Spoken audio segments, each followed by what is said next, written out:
అందరికీ నమస్కారం. నా పేరు ఉపాసన. నేను రెయిన్బో పాఠశాలలో 7వ తరగతి చదువుతున్నాను. ఈరోజు ఈ పాత్ర స్వభావంలో యుద్ధానికి ముందు రాణి రుద్రమ్మదేవి ప్రజలతో ఉద్దేశించిన మాటలే నా ఈ ప్రదర్శన. నా కాకతీయ ప్రజలారా, నేను ఈ రాజ్యానికి రాణిని, కానీ ముందొక యోధుని. ఈ భూమి నాకు తల్లి, ఈ ప్రజలు నా కుటుంబం. ఎంతో మందికి నేను ఒక స్త్రీని కాబట్టి బలహీనంగా అనిపిస్తుంది, కానీ నాకున్న ధైర్యం, నమ్మకం, ప్రేమ ఇవి నాకు శక్తినిస్తాయి. నన్ను పెంచింది యుద్ధం కాదు, కానీ అవసరమైతే యుద్ధం చేయడం కూడా నేర్చుకున్నాను.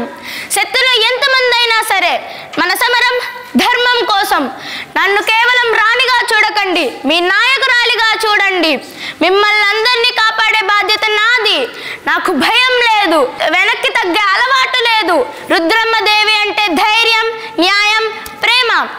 ఈ రోజు మనం కత్తి పట్టవలసిన రోజు.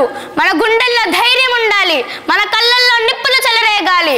నన్ను విమర్శించిన వారిని క్షమించాను, కానీ నా రాజ్యాన్ని నాశనం చేయాలనుకునే ప్రతి ఒక్కరికి నా ఖడ్గం సమాధానం చెబుతుంది. ఈ రోజు మనకి ముందు శత్రువులు ఉన్నారు, మన భూమిని తీసుకోవడానికి వచ్చారు, మన ప్రజలను భయపెట్టడానికి ప్రయత్నిస్తున్నారు. అలాంటప్పుడు మౌనంగా కూర్చోవడం తప్పు. ఇప్పుడు క్షణం వచ్చింది, శత్రువుల దురాశకు సమాధానం చెప్పే క్షణం వచ్చింది. కాకతీయ రక్తంలో భయం అనే పదం ఉండదు. రుద్రమ్మ పేరు వినిపించిన ప్రతిసారి శత్రువు గజ్జా గజ్జా వణికిపోవాలి. నా గుండె ఆగినా పర్వాలేదు, కానీ నా రాజ్యం తలవంచకూడదు. జై కాకతీయ, భరతమాతకి జై. ధన్యవాదాలు.